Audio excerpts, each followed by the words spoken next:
Okay. Regulating act of 1773, इसका काम क्या था? टू रेगुलेट करना कंपनी की एक्टिविटीज़ को, क्योंकि कंपनी की एक्टिविटीज़ अब केवल ट्रेडिंग तक सीमित नहीं थी, ठीक है, वो एडमिनिस्ट्रेशन का भी काम कर रही थी, पॉलिटिकल फंक्शन भी कर रही थी। तो फर्स्ट टाइम इस एक्ट ने रिकॉग्नाइज़ किया कि कंपनी का पॉलिटिकल फंक्शन भी है, एडमिनिस्ट्रेटिव फंक्शन भी है। उससे पहले तो सब केवल ये ट्रेडिंग कंपनी की तरह ट्रीट करते थे ब्रिटिश यूके पार्लियामेंट। तो ठीक है, तो ये एक्ट पास किया गया, रेगुलेटिंग एक्ट, रिकॉग्नाइज किया गया कि कंपनी का एडमिनिस्ट्रेटिव एंड पॉलिटिकल फंक्शन भी है। यहाँ शुरुआत होती है सेंट्रल एडमिनिस्ट्रेशन ऑफ इंडिया की, ठीक है। जो ये एक्ट है 1773, इससे पहला पॉइंट पार्लियामेंट्री कंट्रोल बढ़ता है। दूसरा सीओडी, जो शेयर होल्डर्स कंपनी के थे उन्होंने सीओडी एक कोर्ट ऑफ डायरेक्टर्स को चुना, और उसका कोर्ट ऑफ डायरेक्टर काम ये था कि जो भी कंपनी की रिपोर्ट इंडिया से आएगी उसको आप सबमिट करोगे ब्रिटिश गवर्नमेंट को, ठीक है, दूसरा पॉइंट। तीसरा पॉइंट कि गवर्नर जनरल ऑफ बंगाल से गवर्नर जनरल ऑफ बंगाल बना। और पहले गवर्नर जनरल ऑफ बंगाल कौन थे? Warren Hasting. उनकी काउंसिल जो होती थी, एग्जीक्यूटिव काउंसिल गवर्नर की, वो 1+4, ठीक है। ये इसमें मेजॉरिटी से वोटिंग होती थी, मेजॉरिटी पे, और कास्टिंग वोट होता था, अगर इक्वल हुए तो कास्टिंग वोट कर सकते हैं। अब implicitly governor general of Bengal को गवर्नर ऑफ मद्रास और बॉम्बे ज़्यादा पावर थी। सुप्रीम कोर्ट का इस्टेब्लिशमेंट हुआ, चौथा पॉइंट, ठीक है। तो ये रेगुलेटिंग एक्ट ऑफ 1773 थी। अब 1784 आता है। 1784 में 1784 में देखते हैं क्या होता है कि जैसे 1773 में रिकॉग्नाइज़ करते हैं कि कंपनी का एडमिनिस्ट्रेटिव और पॉलिटिकल फंक्शन है। 1784 में ये डिस्टिंग्विश कर देते हैं, अलग अलग कर देते हैं कमर्शियल और पॉलिटिकल फंक्शन को, ठीक है। 1783 में कमर्शियल और पॉलिटिकल फंक्शन को अलग अलग कर देते हैं, ठीक है। अब एक सीओबी बनाते हैं, बोर्ड ऑफ कंट्रोल बनाया जाता है, जिसमें 6 लोग होते हैं, 2 ब्रिटिश पार्लियामेंट के मतलब कैबिनेट के मेंबर भी होते हैं। बीओसी का काम होता है कि एडमिनिस्ट्रेशन और पॉलिटिकल ऑर्डर ये देता है, जो काउंसिल होती है 1+3 की, और सीओडी काम होता है कमर्शियल ऑर्डर देता है, ठीक है। तो इसको बोला गया, सिस्टम को डबल सिस्टम ऑफ गवर्नमेंट बोला गया एक्सप्लिसिटली। अब 1784 में ये एक्सप्लिसिटली बोल दिया गया कि बॉम्बे और मद्रास प्रेसिडेंसी ये सबऑर्डिनेट है ये बंगाल प्रेसिडेंसी के, in case of war, diplomacy और रेवेन्यू। स्ट्रेंथ कर दी गई 1+4 से 1+3 में। और जो कंपनी की टेरिटरी थी उसको कहा गया British position of India.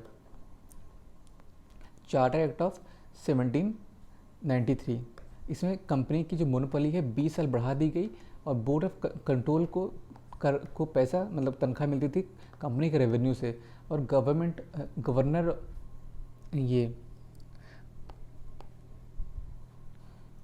Governor general जो था उसको वीटो पावर दी गई, वीटो पावर। कॉर्नवालिस कोड जो 1793 में आया, उसका काम वो गवर्नेंस को इम्प्रूव करने के लिए आया था। उसने सेपरेट किया रेवेन्यू एडमिनिस्ट्रेशन को और जस्टिस के एडमिनिस्ट्रेशन को सेपरेट किया based on the principle of separation of power, और डिस्ट्रिक्ट जज की पोस्ट बनाई। चार्टर एक्ट ऑफ 1813, इसने क्या किया कि जो कंपनी की जो मोनोपोली थी वो एबॉलिश कर दी, एक्सेप्ट चाइना से ट्रेड में और टी से ट्रेड में। क्रिश्चियन मशीनरी को अलाउड किया इंडिया में आने में प्रीच करने के लिए, और 1 लाख रुपए एनुअली देने को कहा फॉर एजुकेशन। तो TMC1, T missionary China 1 lakh रुपया। Charter act of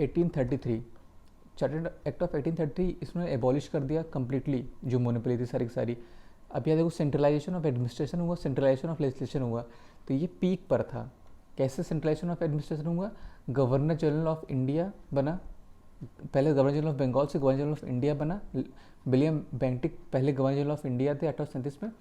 centralisation of legislation हुआ, गवर्नर जनरल ऑफ इंडिया के पास एक्सक्लूसिव पावर थी, ठीक है, लेजिस्लेटिव पावर एक्सक्लूसिव थी। और फर्स्ट लॉ कमीशन एस्टैब्लिश हुआ, Lord Macaulay was the head, codification of Indian law के लिए। सर्विस और जॉब 1837 में ओपन कर दी गई थी except Indian civil services. Act ने कम्प्लीटली एबॉलिश कर दिया मोनोपोली, ठीक है। तो अब ये जो ईस्ट इंडिया कंपनी थे अब ये प्योरली एक एडमिनिस्ट्रेटिव बॉडी हो जाती है। स्टेप लिए गए स्लेवरी को मिटिगेट करने के लिए, और ब्रिटिश पार्लियामेंट ने एबॉलिश कर दिया स्लेवरी इन ब्रिटेन और उसके जितने पेशन थे, ठीक है। 1800 से बात हो रही है। अभी अब क्या होगा, जो एक्ट होंगे, जो भी एक्ट होंगे उसमें जो भी लॉज होंगे जो इंडिया में बनाए जाएंगे, उनको पहले ब्रिटिश पार्लियामेंट में रखना पड़ेगा, और उन सबको एक्ट कहा गया। इसके पहले के सारी चीज़ों को रेगुलेशन कहते थे, ठीक है। चार्टर एक्ट ऑफ 1853, इसमें वो हल्का सा लिबरेशन वाली फीलिंग आएगी, और ये 1858 के पहले है 1853। इसमें 1+4 का तो ये काउंसिल थी, इसमें 1+4+6 कर दिया गया। तो जो 1+4 होता है ये होती एग्जीक्यूटिव, और ये जो +6 आ जाता है मतलब ये पूरा मिला के होता है लेजिस्लेचर। जब 1+4+6 आ गया तो मतलब सेपरेशन हो गया, एग्जीक्यूटिव और लेजिस्लेटिव फंक्शन का सेपरेशन हुआ। First time it separate the legislative and executive function of the governor general in council, ठीक है। 6 नए मेंबर जुड़े, ठीक, 6 नए मेंबर जुड़े, और ये जो मेंबर जो आए ना, इनको local the new 6 members called legislative councillor, it established separate government governor general legislative council, इसको मिनी पार्लियामेंट ही बोला गया, okay. First time it introduce local representation. ये लोकल रिप्रेजेंटेशन मतलब जो नीचे की सरकारें होती थी प्रोविंशियल और या फिर और म्यूनिसिपल लेवल पे, वहाँ से रिप्रेजेंटेशन आया था, ठीक है। इधर से एग्जैक्ट ये वो नहीं था, पब्लिक वाला नहीं था, लोकल रिप्रेजेंटेशन था, ठीक है। अब देखो इसने रिड्यूस किया COD को 24 से 18 कर दिया। Law member full fledge member बन गया, क्योंकि जो 1+4 था, अभी देखो 1+ अंदर ये हो जाएगा 1+4+1,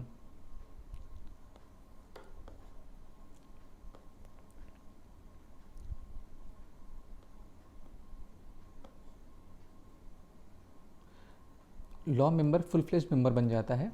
और सॉरी, अभी तक जो 1+3 चल रहा था, 1+3+1 चल रहा था, उसमें से अभी ये 1 अंदर चला गया, तो ये लॉ मेंबर अब फुल फ्लेज मेंबर बन जाता है, ठीक है। ICS का एग्ज़ाम ओपन टू ऑल हो जाता है 1853 में, ठीक है। और Macaulay committee on civil services establish होती है 1854 में। अब देखो जब गवर्नमेंट एक्ट ऑफ 1854 पढ़ेंगे, 1858 पढ़ेंगे, ठीक है। अब 1857 में क्रांति आ जाती है। उसके बाद क्या होता है कि 1858 में जो पावर है वो ट्रांसफ़र कर दी जाती है कंपनी से ब्रिटिश क्राउन में, ठीक है। और गवर्नर जनरल ऑफ इंडिया की जगह पे वाइसरॉय ऑफ इंडिया का पोस्ट आता है, वो क्राउन को रिप्रेजेंट करता है। Of Canning was the first man who was the viceroy of India. COD और BOC इन दोनों को एबॉलिश कर दिया जाता है। इसके प्लेस पे ये आ जाता है SOS, सेक्रेटरी ऑफ स्टेट। जब ये एबॉलिश कर दिया गया, मतलब डुअल सिस्टम जो इस्टेब्लिश किया गया था 1784 के एक्ट के अंदर, वो ख़त्म हो गया यहाँ पर।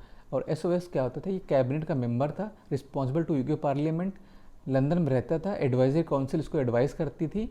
और क्योंकि वो लंदन में रहता था इसलिए इंडियन ओपिनियन वहाँ तक पहुँच ही नहीं पाता था। तो इससे क्या हुआ कि एडमिनिस्ट्रेशन जो 1858 के बाद और रिएक्शनरी हो गया था। और इन्होंने ये 1858 के एक्ट ने ये भी कहा कि फर्दर एनेक्सेशन और कन्क्वेस्ट नहीं करना है और डिग्निटी देनी है जो यहाँ के रूलर्स हैं। इंडियन काउंसिल एक्ट 1861, इसका बैकग्राउंड ये है कि जैसे 1858 में जब रिवोल्ट हो गया था तो ये हुआ था कि कोऑपरेशन ऑफ इंडियंस हमें चाहिए। तो कोऑपरेशन ऑफ इंडियंस कैसे मिल सकता है कि जब तुम इंडियंस को रिप्रेजेंटेशन बढ़ाओगे, ठीक है, इंडियंस की बात सुनोगे, इंडियंस को और थोड़ा यूँ कहने बोलने मौका दोगे, तभी तो कोऑपरेशन मिलेगा। तो 3 एक्ट काउंसिल एक्ट आते हैं, 61, 92 और 09, ठीक है। अभी X+1 वाइसराय की काउंसिल है, X+1+Y लेजिस्लेचर है, ठीक है। तो जो 5+1+Y था, अभी ये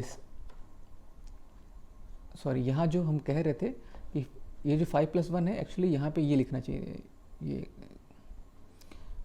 5+1+6। तो 1861 तो 1861 में पहला पॉइंट है beginning of the representative institutions of by associating Indians by law making process. तो बिगिनिंग ऑफ रिप्रेजेंटेटिव इंस्टीट्यूशन, अब इंस्टीट्यूशन रिप्रेजेंटेटिव होने लगे, इसकी शुरुआत हो गई। ठीक है। 53 वाले में लोकल रिप्रेजेंटेशन था, इसमें क्या रिप्रेजेंटेटिव इंस्टीट्यूशंस की शुरुआत हुई।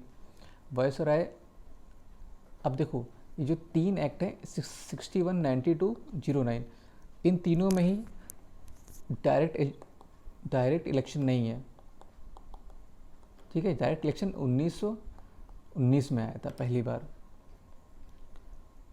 ठीक है। अब जो रिप्रेजेंटेशन आया तो वायसराय नॉमिनेट करेगा, तो वायसराय ने खुद नॉमिनेट किया।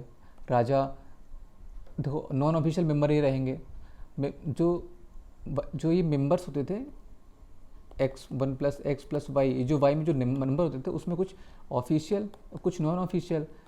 तो जो नॉन ऑफिशियल होते थे वो इंडियंस होते थे और ऑफिशियल ब्रिटिश होते थे, ठीक है। तो जो उसमें नॉमिनेट किया गया वायसराय ने किया, वो राजा ऑफ बनारस, महाराजा ऑफ पटियाला और सर दिनकर राव को नॉमिनेट किया।